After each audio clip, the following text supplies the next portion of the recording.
Lad os tale om profeten Lut, sendt af Allah til Sodoma og Gomorra. Hans historie er en kraftfuld beretning om moral og konsekvenser. Folket i Sodoma og Gomorra levede i dyb synd.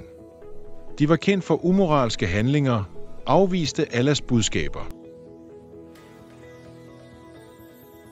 Indbyggerne udfordrede dem, der holdt fast ved moralen. Deres livsstil var præget af korruption og offentlig umoral. Profeten Lut opfordrede dem til at vende sig væk fra synd. Han sagde: "Tilgiv Allah og følg hans vejledning." Han advarede dem om konsekvenserne af deres handlinger. Allah er barmhjertig, men også retfærdig, sagde han. Folk kiggede på Lut og dræbte ham. "Vi vil køre dig ud af byen," sagde de.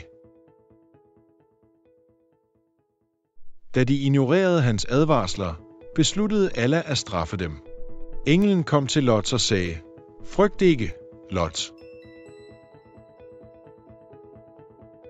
Lut og hans familie flygtede om natten. Da solen steg op, ramte Allahs straf byerne. Koranen beskriver det: "Vi vendte byen på hovedet." De, der afviste Luts budskab, blev slettet. Historien om Lut minder os om konsekvenserne af synd. Det viser vigtigheden af moral og lydighed mod Allah.